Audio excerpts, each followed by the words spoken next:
یہ تو حضرت موسیٰ اور حضرت سلیمان تھے. کائنات کے اندر شعراء نے اشعار بھی لکھے اور فلسفہ بھی بیان کیا. اللہ کی قسم، موت سے اگر کسی کو پاک بنانا ہوتا کائنات میں، مخلوقات میں، تو اس ہستی کو، اس ذات کو بنایا جاتا کہ بادت خدا بزرگ تو یہ قصہ مختصر کہ کائنات میں ہر شے مخلوق ہے اللہ کے علاوہ، اور مخلوقات کے اگر کوئی سردار ہیں تو حضرت محمد الرسول اللہ صلی اللہ علیہ وسلم. اگر موت سے پاک بنانا ہوتا تو کائنات کے اس امام اور اس نبی کو بنایا جاتا. اور احادیث اس بات کے اوپر دلالت کرتی ہیں کہ جیسے رسول اللہ صلی اللہ علیہ وسلم اپنے وفات سے پہلے صحابہ کو بیان کرتے تھے کہ انبیاء کو اختیار دیا جاتا ہے کہ اللہ رب پوچھا جاتا ہے موت کے وقت آپ اللہ کی طرف جانے والے ہیں، ان کو ان کا جنت کا مقام بھی دکھایا جاتا ہے. حتیٰ کہ رسول اللہ صلی اللہ علیہ وسلم نے فرمایا مجھے تو ایک بہت اونچا مقام بادلوں جیسا بڑا خوبصورت دکھایا گیا. میں نے پوچھا جبریل امین سے یہ کون سا مقام ہے؟ کہا یہی تو آپ کا مقام ہے، آپ کی وفات کے بعد یہی تو آپ کا مقام ہے. کہا مجھے ادھر داخل ہونے دیجئے. تو جبریل امین نے کہا بھی کچھ وقت باقی ہے. تو رسول اللہ صلی اللہ علیہ وسلم یہ احادیث بیان کر رہے ہیں تو امی عائشہ کی گود میں جب انہوں نے یہ الفاظ کہے بل هو الرفیق الاعلی، تو امی عائشہ سمجھ گئیں کہ ملک الموت نے آ کے پوچھا ہے کہ دنیا میں رہنا چاہتے ہیں. اور دیگر روایات میں یہ بھی ہے کہ رسول اللہ نے فرمایا مجھے اختیار دیا گیا کہ دنیا کو چن لوں یا آخرت کو. تو میں نے آخرت کی طرف رجوع کیا. اور جب سورت نصر اتری تو تب حضرت ابو بکر دارو کتار ہونا شروع ہو گئے کہ یہ فتح کی نوید نہیں ہے، صرف یہاں پہ رسول اللہ صلی اللہ علیہ وسلم کی موت کی بھی دلیل ہے، وفات اور انتقال کی بھی دلیل ہے. تو امی عائشہ بیان کرتی ہیں وہ لمحہ تھا جب میں نے رسول اللہ کے منہ سے آخری الفاظ یہ سنے کہ میں بھی اپنے رب سے ملاقات کرنا چاہتا ہوں. بس وقت پورا ہو گیا، اب مجھے بھی اپنے رب سے ملاقات کا اشتیاق ہے. آپ بتائیے ہمارے ہاں صوفیوں نے اس واقعے کو کیسا مینوپلیٹ کیا. ایک لمحے کے لیے موت آئی تھی، پھر زندہ ہو گئے تھے، پھر اسی وقت دنیا میں واپس آ گئے تھے. انبیاء، شہداء، اولیاء، ہر بندے نے چوتھے عالم میں منتقل ہو جانا ہے. قرآن کی آیت بھی ہے.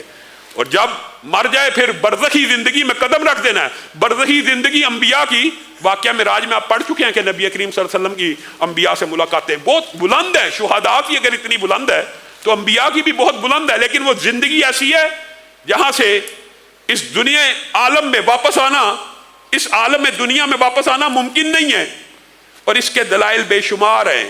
لیکن آپ یہ بات بتلائیے کہ یہ جو امت کے لیے سب سے بڑا غم کا وقت تھا، حضرت فاطمہ روتی تھی اور کہتی تھی جبریل کو خبر دیتی ہوں آج کے بعد جبریل وہی لے کے کس کے اوپر اترے گا. ہائے میرے بابا فوت ہو گیا. نس تم نے کیسے گوارا کیا کہ میرے باپ کے اوپر مٹی پھینکتے تھے؟ تم نے کیسے گوارا کیا میرے باپ کے اوپر مٹی پھینکتے تھے؟ آج کل ذرا غور کیجئے، ہمارا کوئی لیڈر ہو، مذہبی رہنما ہو، سب سے زیادہ عقیدت انبیاء کے وارثوں سے ہوتی ہے. لوگوں کو اللہ کی طرف سے اللہ تعالیٰ محبت دلوں میں ڈالتا ہے. اگر کوئی لیڈر فوت ہو جائے مذہبی، اللہ کی قسم اس کے کارکن ان کا کلیجہ شک ہو جاتا ہے، پھٹ جاتا ہے. آپ اس بات کے اوپر ذرا غور کریں. آج بھی علامہ شہید کا، سید داؤد غزنوی کا، سید اسماعیل شہید کا، اپنے اسلاف کا نام لیتے ہیں تو آنکھوں سے آنسو آ جاتے ہیں.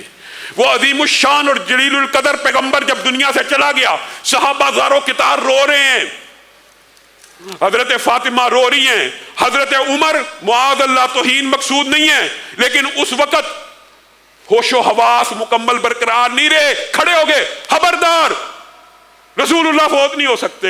یہ وہ عقیدہ تھا صوفیوں کا جو آج اپنایا گیا.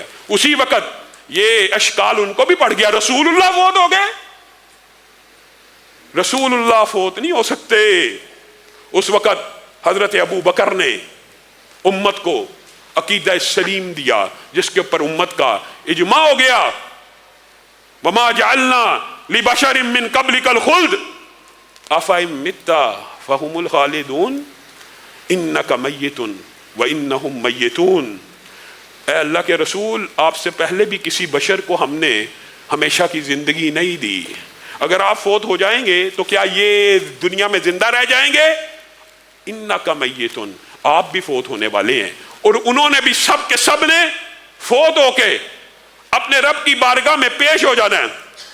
اور حضرت ابو بکر نے جس جوش اور جذبے کے ساتھ یہ خطبہ دیا، صحابہ جو حضرت عمر کی گفتگو سن کے کچھ اطمینان کی کیفیت میں آگے کہ رسول اللہ صلی اللہ علیہ وسلم ابھی ہمارے درمیان موجود ہیں، حضرت عمر نے کہا جس نے کہا فوت ہو گیا گردن اڑا دوں گا۔ حضرت ابو بکر جو نرم ہے امت کے اوپر، اس دن حضرت عمر سے سختی کی، بیٹھ جا، من کان یعبد محمدا فإن محمدا قد مات، جو کوئی محمد صلی اللہ علیہ وسلم کی عبادت کرتا تھا وہ سن لے، محمد صلی اللہ علیہ وسلم دنیا سے چلے گئے۔ من کان یعبد اللہ فإن اللہ حی لا یموت، اور جو اپنے رب کی عبادت کرتا ہے وہ جان لے اس کا رب ہمیشہ زندہ رہنے والا ہے اور اس کو موت نہیں آنی۔ وما محمد الا رسول قد خلت من قبلہ الرسل افإن مات او قتل انقلبتم علی اعقابکم، محمد بھی اللہ کے ایک رسول تھے، جس طرح پہلے رسول آئے، اگر وہ فوت ہو جائیں یا شہید کر دیے جائیں اپنے قدموں پہ پھر جاؤ گے، اور جو پھر جائے گا وہ اللہ کو کوئی نقصان نہیں پہنچا سکتا، وہ اپنے ایمان کا بیڑا غرق کرے گا۔ کائنات کی سب سے افضل ہستی دنیا سے چلی گئی، صوفیوں نے کیسے من گھڑت پراپوگنڈے کیے، ایک لمحے کے لیے آئے تھے، ایک لمحے کے لیے وقت آیا تھا، پھر دنیا میں زندہ ہو کے آ گئے۔ عمر شہید ہو گئے، عثمان شہید ہو گئے، علی شہید ہو گئے، نواسہ شہید ہو گیا۔ کسی بعد میں امت میں کسی کی رہنمائی کرنے کے لیے دنیا میں اتنے اتنے بڑے مسئلے اور مسائل کی وجہ سے تو نہیں آئے۔ 400 سال بعد ایک بندے نے کہا میرے پاس آئے تھے، حضرت ابو بکر کے پاس تو نہیں آئے، حضرت عمر کے پاس نہیں آئے، حضرت عثمان کے پاس نہیں آئے، حضرت علی کے پاس نہیں آئے، حسن و حسین کے پاس نہیں آئے۔ یہ صوفیوں کے خیموں میں اور صوفیوں کے مراقبوں میں، معاذ اللہ، یہ کیا فلسفہ ہے؟ یہ دین اسلام کی جڑوں کو ہلا دینے والا فلسفہ ہے، موت سے غافل کر دینے والا فلسفہ ہے، موت کی حقیقت اور ادراک کو ختم کر دینے والا فلسفہ۔ میرے بھائیوں، اگر مرنے کے بعد بارہا دنیا میں واپس ہی آنا ہوتا تو اللہ نے اتنے ان گنت نبی بھیجے کیوں؟ ایک ہی نبی جاتے، ایک ہی نبی جاتے، وہی واپس آ جاتے، وہی جاتے، وہی آ جاتے، تجربہ بھی بڑھ جاتا، ایکسپیرینس بھی ہو جاتا، تبلیغ کا بھی تجربہ بڑھ جاتا۔ اللہ نے انسان کو جن عالموں پہ پیدا کی ہے ان میں ون وے ٹریفک ہے، اور یہ میں اپنی طرف سے نہیں کہہ رہا، یہ قرآن کی متعدد آیات ہیں۔ اور اس عالم برزخ کے بعد جو عالم آخرت ہے، وہاں جانے کے بعد بھی کبھی انسان آخرت سے برزخ میں نہیں آ سکتا، برزخ کا بندہ دنیا میں نہیں آ سکتا، دنیا کا بندہ رحم مادر میں نہیں جا سکتا، رحم مادر والا عالم ارواح میں واپس نہیں جا سکتا۔ یہ کتنی عام فہم بات ہے، سیدھی سچی بات ہے۔ قرآن پاک میں متعدد آیتیں موجود ہے، ربنا اخرجنا منہا فإن عدنا فإنا ظالمون۔ آخرت والا بھی کیا پکار رہا ہوگا، ایک مرتبہ اس عذاب سے نکال دے، واپس بھیج دے، واپسی ہوگی؟ کسی کی واپسی نہیں ہے، ون وے ٹریفک ہے۔